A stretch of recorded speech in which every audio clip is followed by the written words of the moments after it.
Hello दोस्तों, मैं संदीप आपका स्वागत करता हूं आपके एजुकेशन टीकेटी एजुकेशन पर। ठीक है, आज हमारा 5वां प्रैक्टिस सेट है मैथ का।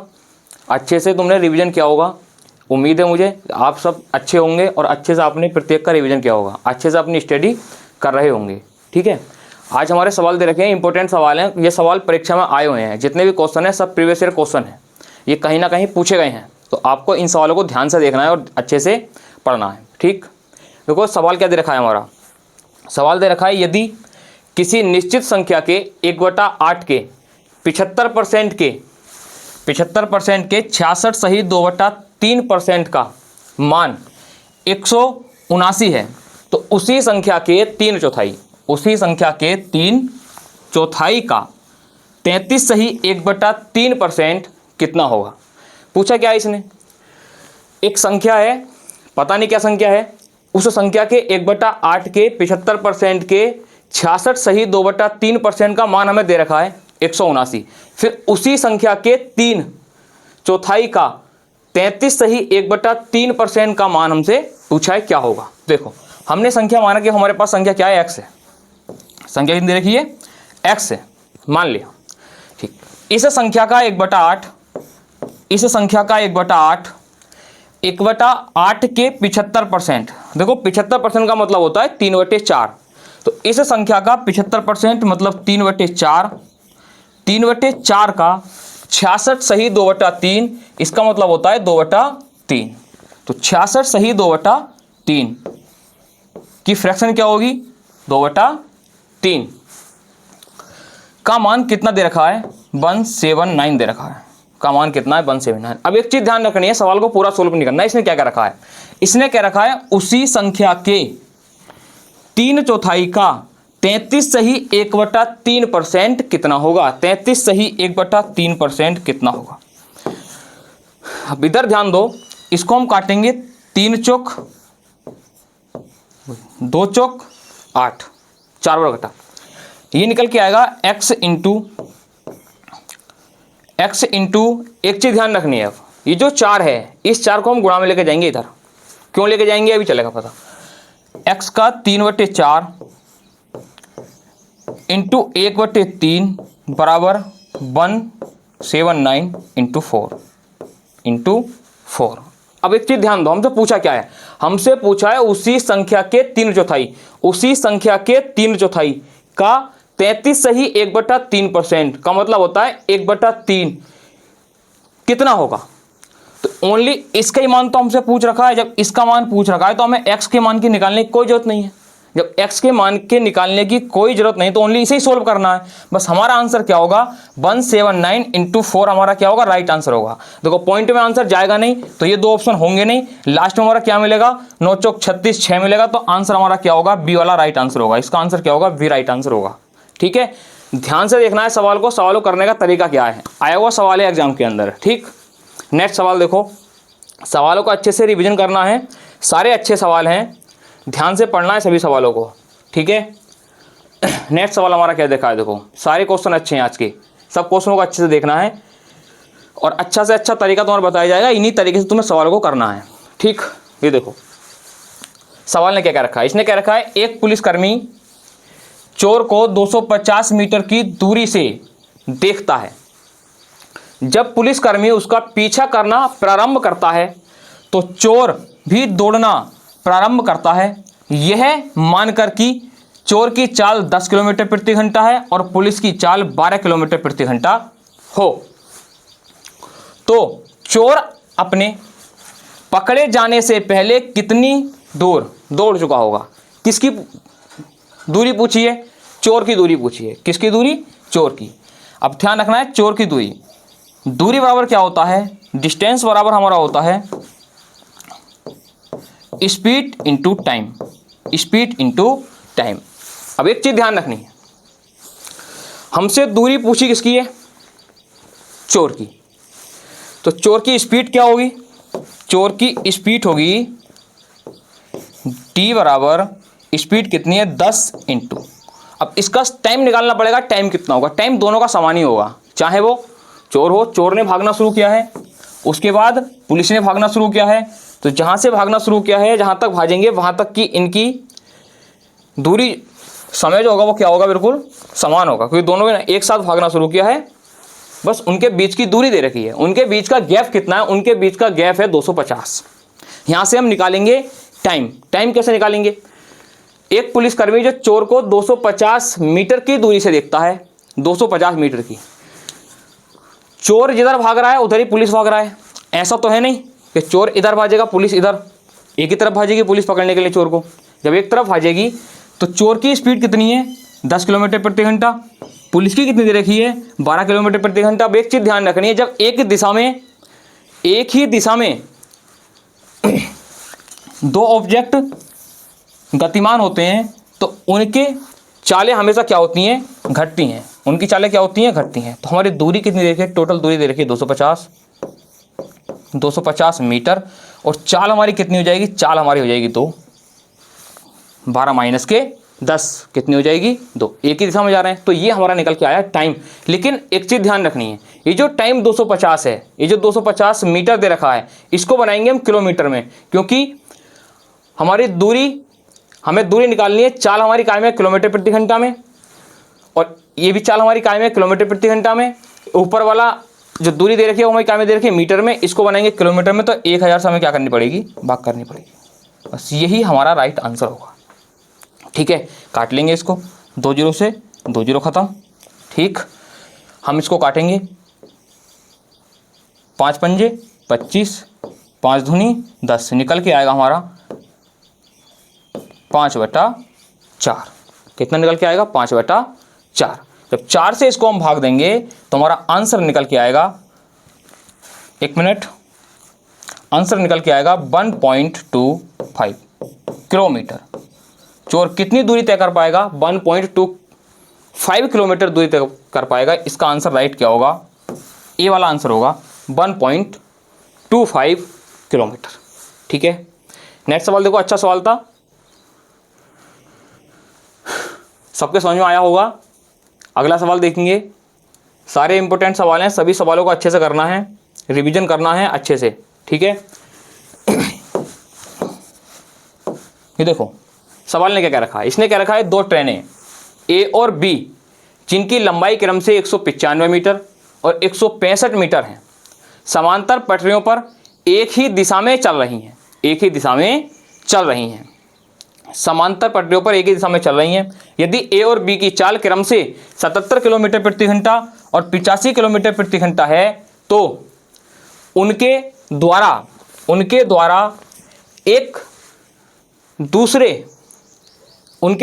एक दूसरे को पार करने में कितना समय लिया जाएगा। ठीक है, एक चीज ध्यान रखनी है हमेशा,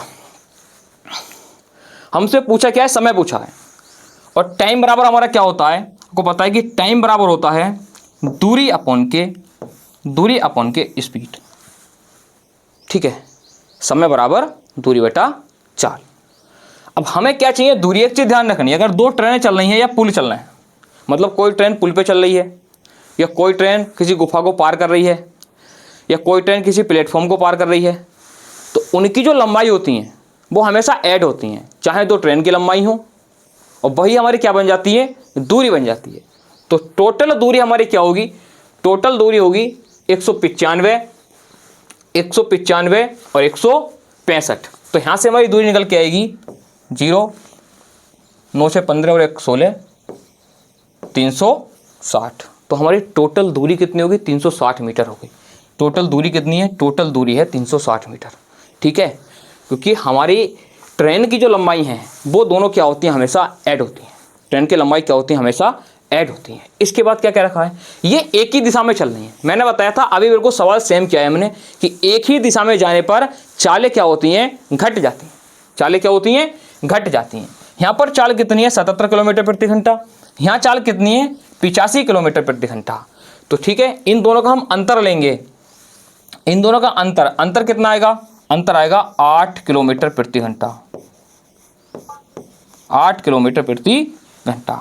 ठीक है, 8 किलोमीटर प्रति घंटा। अब एक चीज़ ध्यान रखनी है, हमसे समय पूछा है काय में, सेकंड में। 1 मिनट, हमसे समय पूछा है काय में, सेकंड में। ठीक है, समय पूछा है हमसे सेकंड में, ठीक। लेकिन जो हमारी चाल है वो चाल दे रखी है किलोमीटर प्रति घंटा में। जब चाल हमारी किलोमीटर प्रति घंटा में है तो इसे हम बनाएंगे मीटर प्रति सेकंड में। जब इसको मीटर प्रति सेकंड बनाओगे तो क्या करना पड़ेगा, हम करेंगे 5/18 से गुणा। एक चीज़ ध्यान रखनी है, अभी जो 18 है ये नीचे भाग में है, इसको हम ले जाएंगे ऊपर गुणा में, तो ये हो जाएगा हमारा इंटू 18। अब बस कुछ नहीं करना है, इसको हमें काटना है। देखो सीधा काटेंगे इसको 8 से। देखो 8 पंजे 40, 40 का जीरो खत्म, 8 पंजे 40, 40 से 0 खत्म, 4 बजेगा, 4 नाम 36, ठीक है। और 18 नियम कितने होते हैं, 162। तो इसका राइट आंसर क्या होगा, 162 सेकेंड। उन्हें एक दूसरे को पार करने में कितना समय, तेज वाली ट्रेन ने धीमी वाली ट्रेन को कितने समय में पार कर दे, किस समय वो एक दूसरे को मिली होंगी, 162 सेकेंड के बाद। तो इसका राइट आंसर क्या होगा, 162 राइट आंसर होगा, ठीक है दोस्तों। नेक्स्ट क्वेश्चन देखो, अगला क्वेश्चन क्या है, अगला क्वेश्चन चक्रवृद्धि ब्याज का है। सारे सवाल अच्छे हैं, चक्रवृद्धि ब्याज का सवाल है, प्रत्येक सेट में पूछा जाता है, ठीक है। अच्छे से सवालों को देखना है, करना है। देखो इधर सवाल ने क्या कह रखा है, इसने क्या रखा है, एक निश्चित राशि पर 10% प्रति वर्ष के चक्रवृद्धि ब्याज और साधारण ब्याज में अंतर 250 है। इसमें का सवाल मैं तुम्हें करा चुका हूं, पहले जो प्रैक्टिस सेट है उसके अंदर मैंने इसका पूरा फॉर्मूला था एक वो बताया था। लेकिन एक चीज़ ध्यान रखनी है, हमेशा अगर परसेंटेज दर तुम्हें दे रखी है तो हम एक चीज़ का यूज करते हैं, x + y फॉर्मूला होता है XY/100। इसका हम हमेशा क्या करेंगे, यूज करेंगे। अब देखो इधर इसने क्या रखा है, ये हमेशा किस पे काम करता है, दर पे। मैंने तुम्हें बताया भी था कि x × y/x ये हमारा क्या होता है, CI - SI होता है। बस इसी पर हमको देखना है, CI - SI होता है, यही लास्ट वाला जो होता है XY/100 ये हमारा क्या होता है, CI - SI 2 साल के लिए होता है, अंतर होता है। इसमें क्या क्या रखा है, 10%। देखो 10 यहाँ रखेंगे, 10 यहाँ, 10 × 10 100 से 100 कट जाए, कितना बचेगा 1। तो CI - SI दर का अंतर कितना आ गया, 1 आ गया। CI - SI दर का अंतर कितना आ गया दोस्तों, 1 आ गया, ठीक है। अब देखो हमें अंतर दे कितना रखा है, हमें अंतर दे रखा है 250। ये 250 किसका मान है, ये 250 1% का मान है। हमसे पूछा क्या है, हमसे पूछ रखा है कि वह धन क्या होगा, धन हमेशा क्या होता है, 100 होता है। तो 100 का मान कितना हो जाएगा, 100 का मान आपका हो जाएगा 25,000। तो इसका राइट आंसर क्या होगा, 25,000 होगा, ठीक है। अच्छा क्वेश्चन था, इंपॉर्टेंट है और क्वेश्चन भी हल्का है, बिल्कुल इजी क्वेश्चन है। अगर इस तरीके से करोगे तो 1 लाइनर क्वेश्चन है, बिना पेन के इसको कर सकते हो आसानी के साथ, ठीक है। अगला क्वेश्चन देखो, अगला क्वेश्चन क्या क्या रखा है, अगला क्वेश्चन भी अच्छा है, सारे इंपॉर्टेंट क्वेश्चन है, अच्छे से देखनी है, अच्छे से करनी भी है, रिविजन भी करना है साथ साथ में। देखो इधर, ठीक है। वीडियो को शेयर भी करना है, सब्सक्राइब भी हमारे चैनल को करना है आपको, ठीक, और लाइक भी करना है। देखो इसने क्या रखा है, एक स्कूल में लड़कों और लड़कियों की संख्या का अनुपात क्रम से 3:4 है। लड़कों और लड़कियों की संख्या का अनुपात 3:4 है। यदि लड़कों की संख्या में 10% की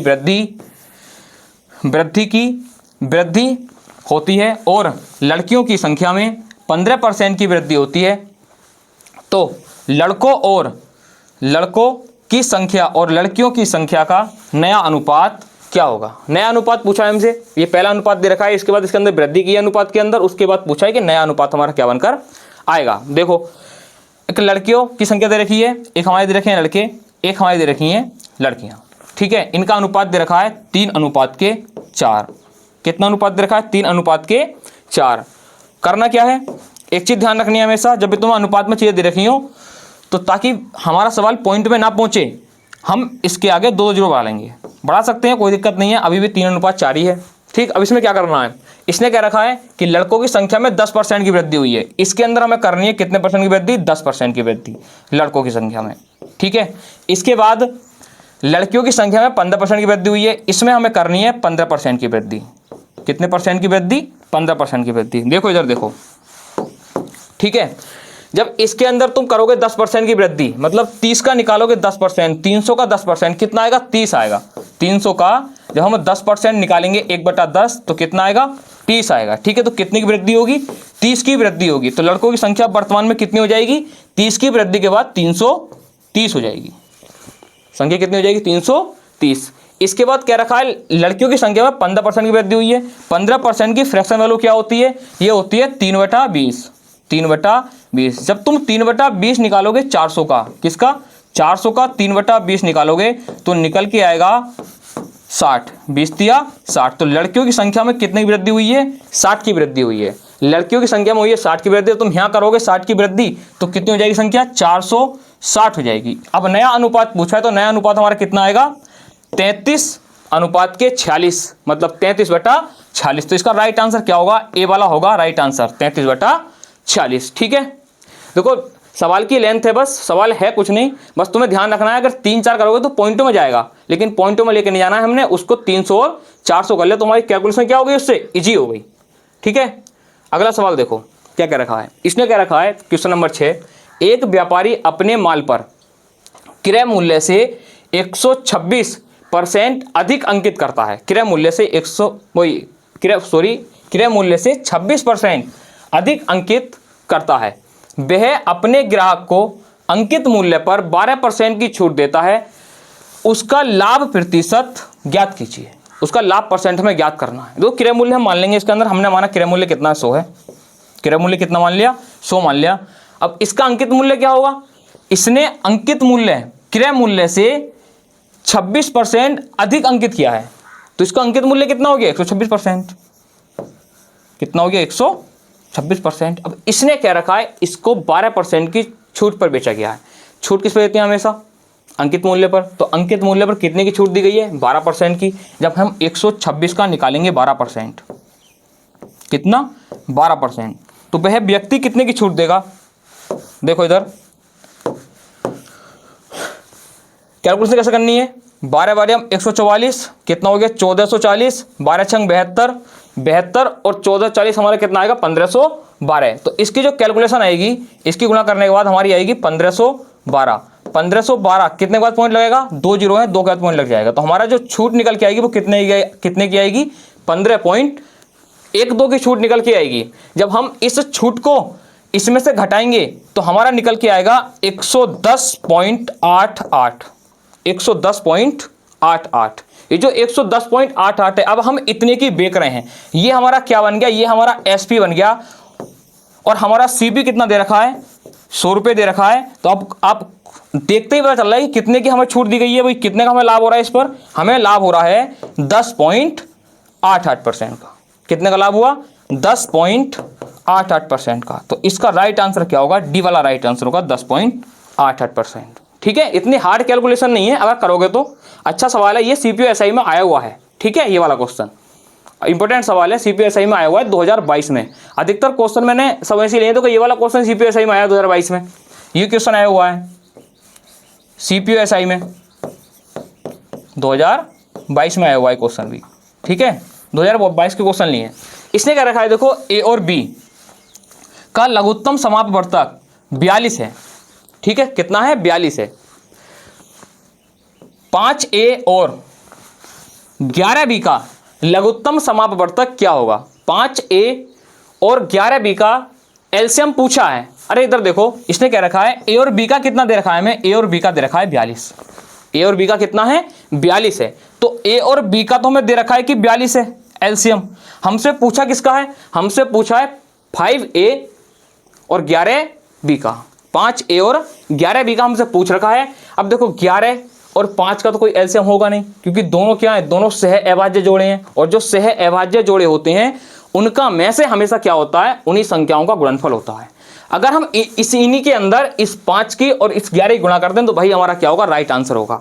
ठीक है, तो हम करेंगे 11 × 5, यही हमारा क्या है, यही हमारा राइट आंसर है। ठीक है, इसकी कैलकुलेशन करेंगे और यही हमारा क्या होगा, राइट आंसर होगा। देखो यहाँ से कर लेंगे 2, 6 और यहाँ से निकल के आएगा हमारा 4 × 5।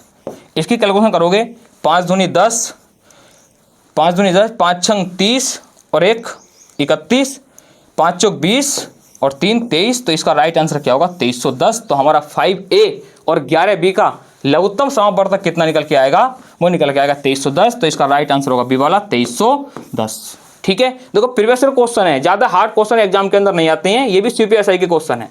ठीक ठीक है, कुछ ही क्वेश्चन हार्ड आते हैं, तो तुम्हारे एग्जाम में भी ज़्यादा हार्ड क्वेश्चन आएंगे नहीं, और तुमने देखे भी हैं आपके बिल्कुल इजी क्वेश्चन थे, ऐसे क्वेश्चन थे जिनमें तुम पूरे 20 में से 20 क्वेश्चन कर सकते हैं, आसानी के साथ कर सकते हो। ठीक है, देखो ये भी क्वेश्चन ऐसे ही है, कितना हल्का क्वेश्चन है, बहुत ईजी क्वेश्चन है ये।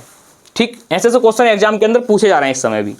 ठीक है, इसने क्या रखा है, यदि 25 व्यक्ति किसी कार्य को 140 दिनों में पूरा कर सकते हैं, 25 व्यक्ति किसी कार्य को 140 दिनों में पूरा कर सकते हैं, तो इसने क्या रखा है, तो उसी कार्य को 70 दिनों में पूरा करने के लिए कितने व्यक्तियों की आवश्यकता होगी। अब देखो कितने व्यक्ति हैं, 25 व्यक्ति हैं। 25 व्यक्ति कार्य को कितने दिन में करते हैं, 140 दिन में, 140 दिन में। अब इस कार्य को हमें पूरा करना है कितने दिन में, 70 दिन में। कितने दिन में करना है, 70 दिन में।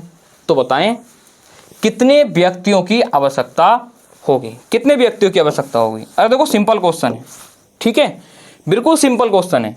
एक चीज ध्यान रखनी है, ये जो व्यक्ति होते हैं, ठीक है, ये जो समय है व्यक्तियों का क्या होता है, हमेशा उल्टा होता है, अपोजिट होता है, ये चीज ध्यान रखनी है।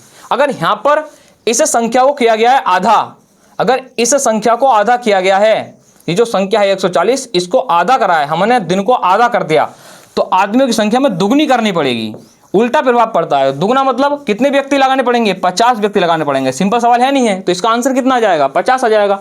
राइट आंसर हमारा क्या होगा, 50 राइट आंसर होगा। ठीक है, अगला क्वेश्चन देखो, नेक्स्ट क्वेश्चन।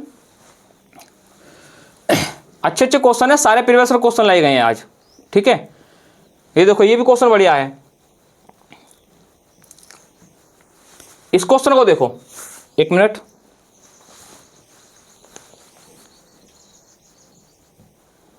देखो इस क्वेश्चन को देखो।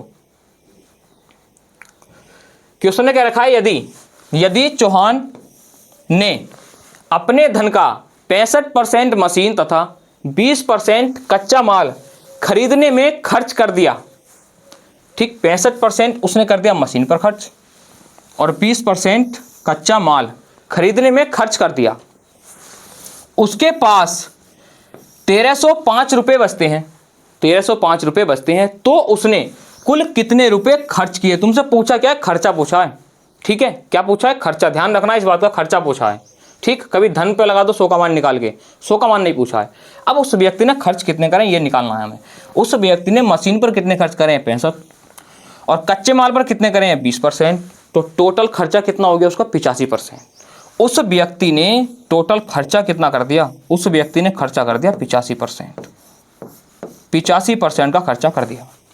ठीक है, अब उसके पास शेष कितने बचते हैं, 1305 रुपये शेष बचते हैं। 1305 रुपये उसके पास शेष बचे। जो शेष बची राशि है वो कितनी है, 1305 है, 1305। ठीक है, 1305 हमारी शेष राशि बची हुई दे रखी है। अब देखो यहाँ पर हमने कितना खर्चा किया है, 85% का, तो उस व्यक्ति की बचत क्या होगी, 15% होगी। तो इस 15% का मान तुम्हें क्या दे रखा है, 1305 दे रखा है। तो एक का मान निकालने के लिए 15 से भाग करेंगे। और इसने पूछा क्या है, इसने पूछ रखा है कि खर्च कितना होगा, खर्च। तो खर्च हमारा है कितना, 85%। तो इसने किसका मान पूछ रखा है, 85% का मान पूछ रखा है। ठीक है, कैलकुलेशन करेंगे। देखो इसको काटेंगे 5 से, 5 से काटेगा 17 बार, 5 से काटेंगे 3 बार, 3 से हम इसको काटेंगे, 3 से काटेंगे 3 चौक 12, 3 तिया 9, 3 पंजे 15, 435। और कितना आएगा हमारा, 435 इंटू 17। इसकी कैलकुलेशन कर लो, यही हमारा राइट आंसर होगा। 17 पंजे 85 का 5, ठीक है, 8 लगे, 8 हासिल लगा तुम्हारा, और 17 तिया 51, 51 और 8 कितने हो गए, 59, 17 चौका 68, 68 और कितना 68 और 5 कितने हो गए, 73। तो तुम्हारा राइट आंसर आएगा 7395। ठीक है, राइट आंसर क्या होगा, 7395। इसमें हल्की मिस्टेक है, इसके अंदर टाइपिस्ट ने हल्की मिस्टेक कर दी है, इसके लिए क्या होगा हमारा 7 होगा। तो हम इसका राइट आंसर लगा देंगे बी ऑप्शन। इसका आंसर क्या होगा, हमारा होगा 7395 राइट आंसर होगा। देखो ये सवाल भी आया हुआ है, इंपॉर्टेंट सवाल है। सवाल एग्जाम के अंदर सारे सवाल आसानी आते हैं, कुछ ही सवाल हार्ड होते हैं जो हमें छोड़ने पड़ते हैं। ठीक है, उनको बाद में देखना होता है टाइमिंग के अनुसार। ठीक, जो सवाल ज़्यादा टाइम लेता है, जो कैलकुलेशन ज़्यादा होती है, उसको छोड़ना पड़ता है, क्योंकि कैलकुलेशन के सवाल क्यों देता है, क्योंकि बालक उन सवालों में उलझे और आगे के सवाल क्या करते हैं, बालक छोड़ देते हैं उनके चक्कर में पड़ के। ऐसा नहीं करना है। इस सवाल को देखो, इसने क्या रखा है, क्वेश्चन नंबर 10, एक बॉक्स, ठीक है बॉक्स होगा, ये बॉक्स नहीं है, ये बांस होगा, ये गलती कर दी, बांस है, एक बांस की लंबाई दे रखी है हमें, ठीक है, यहां भी बांस होगा। इसने क्या रखा है, एक बांस 1/5 भाग हरा है, एक बांस का 1/5 भाग हरा है, 1/4 भाग लाल है तथा 1/3 भाग पीला है, 1/3 भाग पीला है। यदि शेष भाग 65 सेंटीमीटर है तो बांस की लंबाई कितनी है। टोटल बांस की लंबाई पूछ रखी है कि टोटल बांस की लंबाई कितनी है, ठीक है। हमने टोटल बांस की लंबाई कितनी मान ली, देखो इसके अंदर x मान लेंगे टोटल बांस की लंबाई, ये x मत मानो, ऐसे रहने दो, हम ऐसे करते हैं क्योंकि शेष में दे रखा है कितना है 65 सेंटीमीटर, ठीक, शेष निकालना पड़ेगा। इसने क्या रखा है, हरा भाग कितना है 1/5, लाल भाग कितना है 1/4 और पीला भाग कितना है 1/3। तो टोटल जो रंगीन भाग है उस टोटल भाग को पहले निकाल लो, शेष हमारा खुद निकल के आ जाएगा। लाल भाग कितना दे रखा है 1/5 प्लस 1/4 प्लस 1/3, 1/3, ठीक है। इसका एलसीएम लेंगे, इनको जोड़ेंगे, इसका एलसीएम कितना निकल के आएगा, इसका एलसीएम निकल के आएगा 60, ठीक है 60। 5 से काटेंगे कितना बार कटेगा 12 बार, प्लस 4 से काटेंगे 15 चौका 60, 3 से काटेंगे कितनी बार कटेगा 20 बार, कितना बार कटेगा 20 बार। हमारा टोटल निकल के आएगा कितना 47, तो यहाँ से निकल के आएगा हमारा 47/60, 47/60। तो 47/60 जो है ये रंगीन भाग है, ठीक है। कौन कौन सा निकल के आया है, हरा वाला, लाल वाला और पीला वाला। लेकिन इसने पूछा है शेष भाग हमारा 65, शेष भाग की लंबाई कितनी है 65 सेंटीमीटर है, तो शेष भाग कितना बचेगा, 60 में से 47 घटाओगे तो कितना आएगा 13, तो 13/60 भाग हमारा शेष बचा हुआ है। और इसी का मान तुम्हें किताब के अंदर सवाल के अंदर दे रखा है कितना 65, कितना दे रखा है 65 सेंटीमीटर, ठीक है। और एक का ही मान हमें निकालना है, और एक का ही मान हम निकालेंगे कितना आएगा 13 पंजे 65, तो यहां से निकल के आएगा एक का मान निकल के आएगा हमारा कितना 300, कितना आएगा 300। ये देखो सेंटीमीटर में है, तुम्हारा निकल के कितना कायम आएगा सेंटीमीटर में। अब देखो 300 सेंटीमीटर में कितने मीटर होते हैं 3 मीटर, तो इसका राइट आंसर क्या होगा 3, इसका राइट आंसर होगा, ठीक है। आंसर हमारा कायम रखा है मीटर में और इसमें कायम आया है सेंटीमीटर में, तो इसको हम मीटर बना लेंगे 100 से भाग करके, तो कितना आंसर आ जाएगा हमारा 3 मीटर राइट आंसर होगा, ठीक है। अच्छा सवाल था और सवाल भी आसान था बिल्कुल। नेक्स्ट सवाल देखो, अगला सवाल क्या क्या रखा है, अगले क्वेश्चन में क्या रखा है, देखो क्वेश्चन नंबर 11, क्वेश्चन नंबर 11, इसमें क्या रखा है भाग के, ठीक है, अच्छा सवाल है ये भी, भाग के एक प्रश्न में जिसमें शेषफल 0 है। अब शेषफल से तो कोई मतलब नहीं है, शेषफल तो हमारा 0 हो गया, शेषफल क्या है 0 है। तो एक छात्र ने भाजक को 21 के स्थान पर त्रुटि बस 12 से, त्रुटि बस 12 ले लिया, मतलब 12 से भाग कर दी, त्रुटि बस 12 ले लिया तथा भागफल 35 प्राप्त किया, तो सही भागफल कितना है। जब उस व्यक्ति ने किसी संख्या को, किसी भाजक को 12 से भाग दिया है, तब हमारा भागफल कितना निकल के आया है 35 निकल के आया है। भागफल कितना निकल के आया है 35 निकल के आया है। तो हमें बताना है कि अगर उस संख्या को हम 21 से ही भाग दे दें, उस भाजक को 21 से भाग दे दें, तो उसका सही भागफल क्या होगा। एक चीज ध्यान रखनी है, हमें यहां से निकालना है भाज्य, ठीक है। हम भाज्य को भाग देंगे तो भाज्य कैसे निकल के आएगा, भाज्य क्या होगा, देखो शेषफल तो है नहीं, तो भाज्य बराबर हमारा क्या बन जाएगा यहां पर भागफल इंटू, भागफल इंटू, देखो भाज्य बराबर क्या निकल के आएगा, भाज्य बराबर निकल के आएगा भाजक इंटू भागफल, भाजक इंटू भागफल प्लस शेषफल भी होता है, लेकिन शेषफल तो 0 है, शेषफल तो कोई मतलब हमें है नहीं, प्लस शेषफल भी होता है, लेकिन शेषफल हमारा क्या क्या रखा है 0 क्या रखा है। अब तो यहाँ से भाज्य हम निकाल सकते हैं आसानी से, कैसे निकाल सकते हैं, क्योंकि हमें भाजक दे रखा है और भागफल भी दे रखा है। भाजक क्या दे रखा है 12, भागफल क्या दे रखा है 35, नहीं वो ठीक है, क्योंकि हमने जो त्रुटि बस भाजक है 21, लेकिन हमने त्रुटिवश किससे भाग दिए, 12 से भाग दिए। किससे भाग दिए, 12 से। तो 12 से भाग करने के बाद हमारा भागफल कितना है, 35। तो ये 12 का भागफल कितना दे रखा है, 35 दे रखा है। 12 का भागफल 35 दे रखा है, तो हमारा निकल के आएगा 12 इंटू 35। तो ये हमारा भाज्य निकल के आएगा। अरे भाज्य तो सही निकल के आएगा, किसी से ही भाग दो, भागफल जो भी होगा उसकी गुणा करेंगे वही भाजक होगा। लेकिन इस भाजक को 12 से गुणा ना करके, 12 से भाग ना करके हमें किससे भाग करनी थी, 21 से भाग करनी थी। तो 21 से जब हम इसको भाग करेंगे तो ये हमारा निकल के आएगा, यहां से हमारा निकल के आएगा सही भागफल। तो कर देंगे। देखो अब इसकी गुणा तो करनी नहीं है, गुणा करोगे तो कैलकुलेशन हार्ड होगी, कैलकुलेशन तुम्हें हार्ड करनी नहीं है, ऐसे ही काट दो इसको। 7 या 21, 7 पंजे 35, 3 चौक 12 और 4 पंजे 20। तो इसका राइट आंसर क्या होगा, 20। तो इसका राइट भागफल भी क्या होगा, 20 होगा। तो इसका आंसर होगा डी, 20। ठीक है, नेक्स्ट क्वेश्चन। करना कुछ नहीं था हमको, बस हमें भाज्य निकालना था और जो हमारा पहला वाला भाजक था उससे भाग करनी थी, वही हमारा क्या होता, राइट आंसर होता। इसका राइट आंसर क्या होगा, बी वाला राइट आंसर होगा। अच्छा सवाल था, एग्जाम के अंदर बार बार पूछा जाता है। ठीक है, सवाल को अच्छे से देखना है। देखो अगला सवाल, इस सवाल में क्या क्या रखा है, ये भी अच्छा सवाल है। देखो इसने क्या रखा है, ए की पावर बी बराबर 343 है। ए की पावर बी बराबर कितना है, 343। तो बताना है ए प्लस बी की पावर ए माइनस बी माइनस 2, ए माइनस बी माइनस 2 क्या होगा।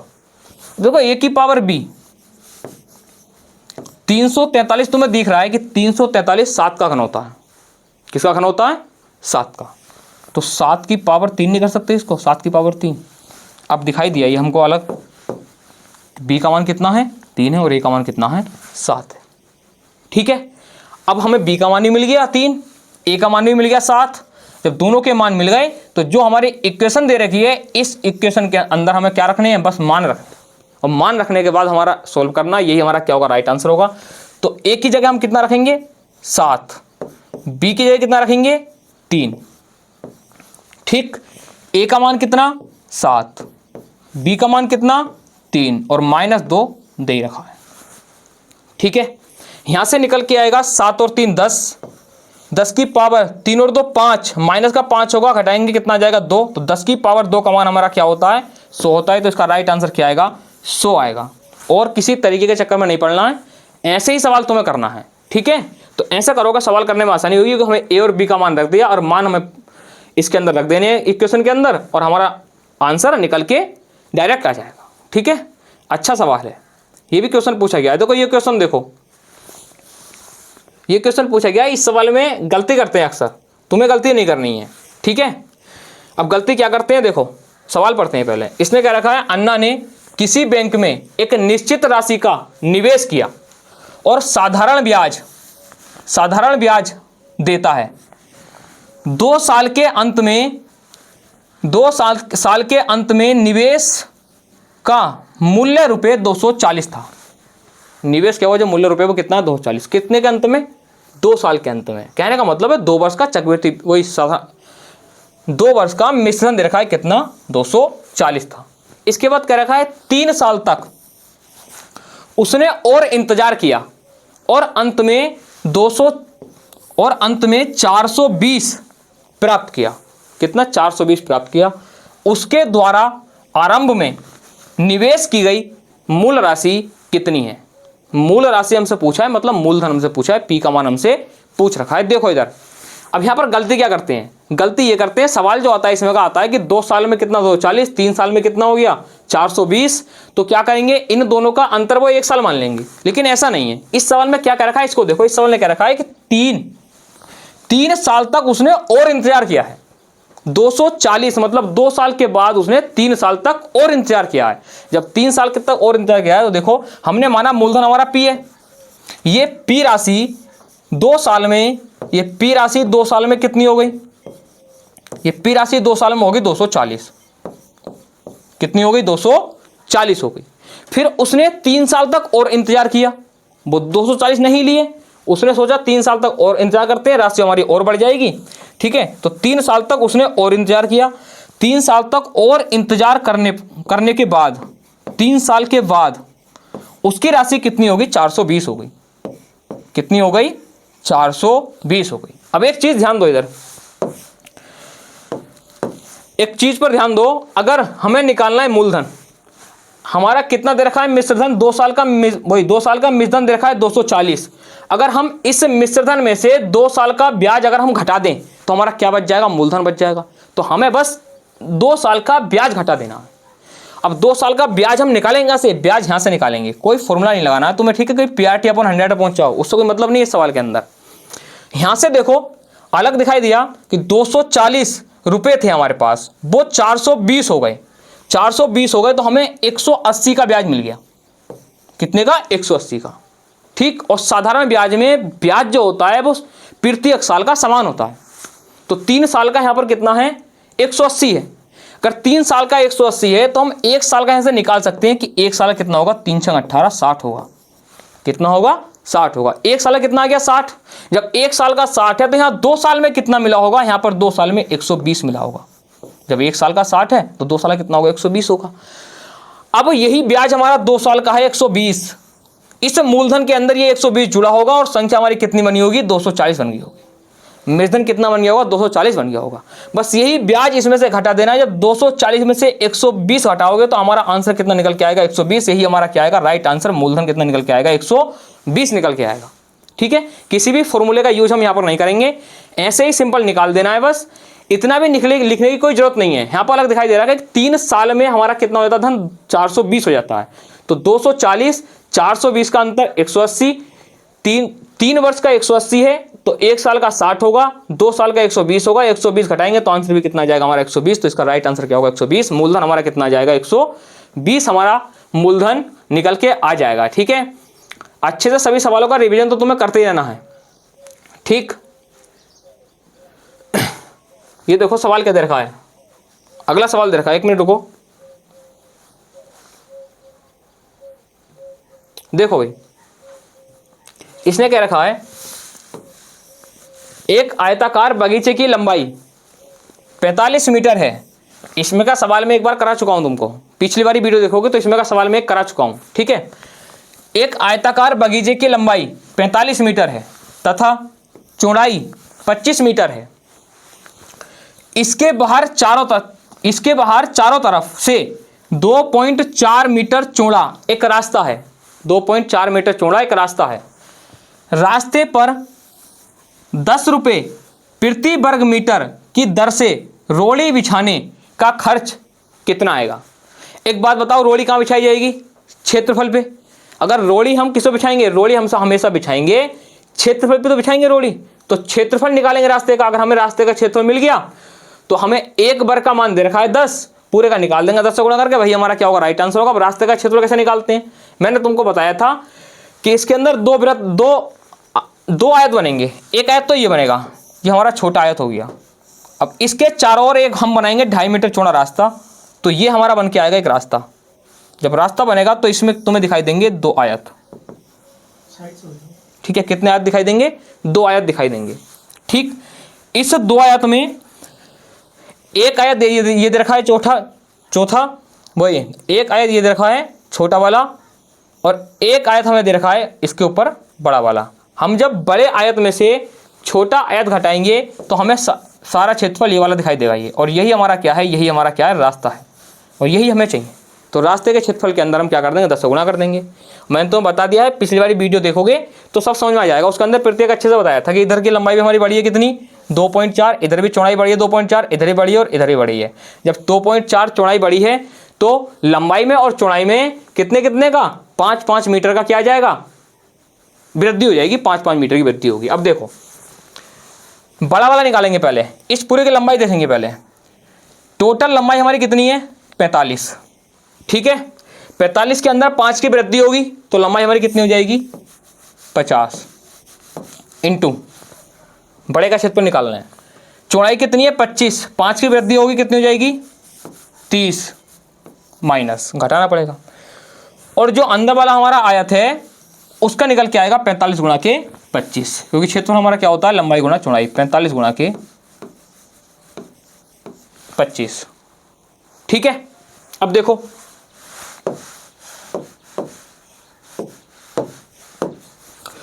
क्या क्या रखा है इसने, इसका क्षेत्रफल कितना निकल के आएगा, 1500 निकल के आएगा, माइनस 25 चौका 100 हमारा 1000, 25 पंजी 125, कितना आ गया 1125, ये निकल के आया 1125।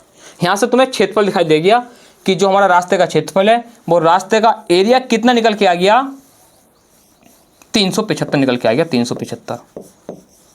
375 वर्ग मीटर स्क्वायर। वर्ग मीटर कह दो, मीटर स्क्वायर कह दो। और इसमें 1 वर्ग मीटर कितने रुपए का है, 10 रुपये खर्चा आ रहा है, तो टोटल में कितने का आ जाएगा, 10 से मल्टीप्लाई करेंगे तो हमारा कितना राइट आंसर निकल के आएगा, 3750। तो इसका राइट आंसर होगा 3750। ठीक है, अच्छा सवाल। तो देखो एक सवाल मैंने इसमें का वीडियो शायद 2 में करा रखा है, ठीक है, क्योंकि 4 वीडियो हमारी हो चुकी हैं इससे संबंधित। और अगर तुमने नहीं देखी है, अगर नए नए हो तो चैनल को सब्सक्राइब भी करना है और लाइक भी करनी है वीडियो को, और अधिक से अधिक शेयर भी करना है अपने दोस्तों में। ठीक है, इस सवाल को देखो, और जो वीडियो हमारी बची है उनमें बहुत इंपॉर्टेंट सवाल थे, वो ही वीडियो तुम्हें क्या करनी है, सारी देख लेनी है। ठीक, इसमें देखो आसान सवाल है, इसका सवाल ही मैं करा चुका हूँ तुमको, इसमें ज़्यादा टाइम लेंगे नहीं हम। 11 हम इसमें देखा है √32 प्लस √5 प्लस √121, 121 इसका वर्गमूल है, ये देखा है 121 किसका होता है, 11 का। ठीक, 11 हम किसके अंदर जोड़ेंगे, 5 के अंदर, कितना हो जाएगा 16। 16 किसका होता है, 4 का। 4 हम किस में जोड़ेंगे, 32 में, कितना हो जाएगा 36। तो 36 किसका होता है, 6 का। तो इसका राइट आंसर हमारा क्या आएगा, 6 आएगा। ये तो आसान सवाल था। सवाल हर प्रकार का तुम्हारे शिफ्ट के अंदर देखने को मिलेगा, आसान भी मिलेगा, थोड़ा भारी मिलेगा, और नॉर्मल सवाल भी मिलेंगे। ठीक है, इस सवाल को देखो, ये सवाल एग्जाम के अंदर कई बार आ चुका है। ठीक है, और इस सवाल को देखने में क्या लगता है कि बहुत हार्ड है, क्योंकि इस सवाल को जब हम करते हैं, करने का तरीका क्या होता है, इन दोनों का हम मैसे लेते हैं, और मैसे लेने के बाद इन दोनों का हम क्या लेते हैं, HCF लेते हैं, और HCF लेने के बाद उस HCF से इस संख्या को इस संख्या को भाग देते हैं, और जितनी बार भी करते हैं भाई हमारा क्या होता है, आंसर होता है। लेकिन इसका मैसे लेना आसान नहीं है। जब मैसे लेना आसान नहीं है, अगर ऐसे सवाल एग्जामिनर तुम्हारी शीट में डालेगा तो कोई ना कोई वो क्लू ऑप्शन के अंदर कहीं ना कहीं छोड़ेगा जरूर, ताकि हमारा सवाल आसान हो, और वही तुम्हें देखना होगा। अब देखो इसमें करना कुछ नहीं है सवाल में, इसके अंदर एक चीज तुम्हें देखनी है कि जो दिख रहा है 12, जब भी सवाल करोगे आगे के दो संख्या लेकर देखोगे, 12/23। इससे इसका मैसेज निकालोगे तो बहुत समय लग जाएगा, मैसेज से भाग करोगे बहुत समय लग जाएगा, ये काम हमें नहीं करना है। ठीक है, भाग विधि से मैसेज निकालना पड़ेगा, गुणनखंड विधि हम यहाँ लगा नहीं सकते। ठीक, तो हमें करना क्या है, हमें देखना है कि ये एक ऑप्शन ले लो, आगे की एक संख्या है, 2 संख्या ले लो, 3 संख्या ले लो, कोई सी भी ले सकते हो। 2 संख्या लोगे तो आसान पड़ेगा। हमने देखा कि ये इसका कितना है, दुगना है, लगभग दुगना है, 12 दूनी 24, दुगने से 1 कम है। सेम ऐसा ही ऑप्शन तुम ऑप्शन के अंदर देख लो, वही तुम्हारा राइट आंसर होगा। 12 दूनी 24 और 1 कम, देखो 7 दूनी 14, 1 कम, एक ऑप्शन मिल गया। और आगे भी चेक कर लेते हैं, 9 दूनी 18 नहीं होगा आंसर, 5 दूनी 10 बहुत कम हो रहा है, और ये तो 1 ही गुना हो रहा है लगभग में, तो ये भी नहीं होगा आंसर। आंसर हमारा होगा 7 दूनी 14 और -1 हो रहा है, यहाँ भी 12 दूनी 24 -1 23। तो ऐसा ऑप्शन तुम्हें देखना था, इसका राइट आंसर था ऑप्शन नंबर ए। और इस सवाल को एग्जाम के अंदर कई बार छोड़ के आए, लेकिन छोड़ने का सवाल बिल्कुल भी नहीं है। ठीक है, अगला सवाल देखो, इस सवाल में क्या कह रखा है, क्वेश्चन नंबर 17। ठीक है, क्वेश्चन नंबर 17, ये सवाल देखो इंपॉर्टेंट है, सवाल को ध्यान से पढ़ना है। ठीक, अगर सवाल समझ में नहीं आता है तो सवाल की लैंग्वेज समझो, उस सवाल को पढ़ो, बार बार पढ़ना पड़ेगा तुम्हें सवाल। अब तुम सवाल की लैंग्वेज समझ जाओगे तो सवाल तुम्हारे ऑटोमेटिक समझ में आ जाएगा। देखो ABC दे रखे हैं 3 व्यक्ति, इन्होंने 50,000 रुपये का व्यापार प्रारंभ किया। ठीक है, B ने C की तुलना में 6,000 रुपये अधिक निवेश किए, तथा A ने B की तुलना में 2,000 रुपये अधिक निवेश किए। ठीक है, B ने C से अधिक किए हैं और A ने B से अधिक निवेश किए हैं। ठीक, निवेश किए, यदि कुल वार्षिक लाभ 10,000 रुपये है, कुल वार्षिक लाभ इनका कितना है, 10,000 रुपये है, तो लाभ में A का हिस्सा कितना था। देखो इसके अंदर दिक्कत क्या है, सवाल में क्या है, इसमें हमें पूंजी निकालनी पड़ेगी। ठीक है, पूंजी हमें नहीं दे रखी, जब हम इसमें पूंजी निकालेंगे उसके बाद उस पूंजी को लाभ के अनुपात में बांटेंगे। ठीक है, और एक चीज ध्यान रखनी है, इसमें x हमें मानना पड़ेगा, ये सवाल बिना x के नहीं हो पाते हैं। ठीक है, अब एक बार समझ लो, सवाल को छोड़ के नहीं आना, सवाल अच्छा है। एक व्यक्ति दे रखा है A, एक B है और एक C है। ठीक, एक की पूंजी हमने सी की पूंजी क्या मान ली, एक्स मान ली। सी की पूंजी कितनी मान ली, एक्स मान ली। इसने क्या रखा है, बी ने सी की तुलना में 6,000 रुपये अधिक किए, अधिक लगाए हैं, अधिक निवेश किए हैं, तो इसने निवेश किए होंगे एक्स प्लस के 6,000। ठीक है, एक्स प्लस के 6,000। अब देखो फिर इसने क्या रखा है, ए ने बी की तुलना में 2,000 रुपये अधिक निवेश किए, ए ने बी की तुलना में, तो 2,000 रुपये अधिक निवेश करेगा तो ए ने किए होंगे एक्स प्लस के 8,000। कितने किए होंगे, एक्स प्लस के 8,000 निवेश किए होंगे। ठीक है, ये ए की पूंजी है, ये बी की पूंजी है, ये सी की पूंजी है। ठीक, अब इसने क्या रखा है, इन सब की पूंजी का योग कितना दे रखा है, इसने 50,000 दे रखा है। टोटल पूंजी कितनी है, 50,000 है। टोटल पूंजी कितनी दे रखी है, हमें 50 दे रखी है। तो अब टोटल योग दे रखा है, तो इन सब का योग कर देंगे हम, इन सब का क्या कर देंगे, योग। अब देखो 8 6 14, 14,000 हमारा घट जाएगा किधर जाके, 50,000 में से। और एक एक्स ही है, एक एक्स ही है, एक एक्स, कितने एक्स हो जाएंगे, 3x। कितने हो जाएंगे हमारे, 3x। और इधर कितना हुआ, 8 6 14, जब 14,000 घटेगा इधर जाके तो कितना बचेगा हमारे पास, 36,000 बचेगा। 50,000 में से 14 घटाएंगे कितना बचेगा, 36,000। ठीक, यहां से x का मान निकल के तुम्हारा आ जाएगा, कितना निकल के आ जाएगा 3 × 3 3 दूनी 6 12,000। अब हम सबकी पूंजी निकाल सकते हैं। ठीक है, सबकी पूंजी निकाल सकते हैं, ए की भी, बी की भी और सी की भी।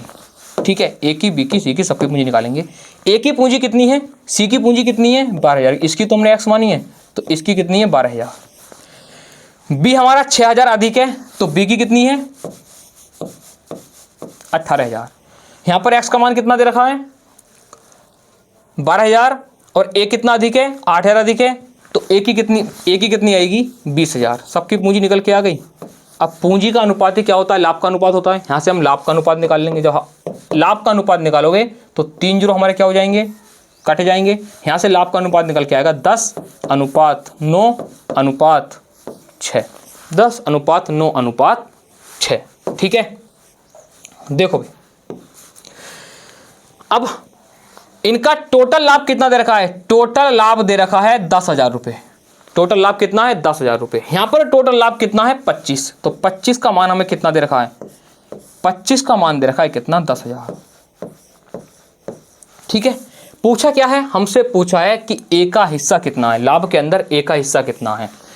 तो एक का मान निकालेंगे, 25 चौका 100, 400 निकल के आएगा।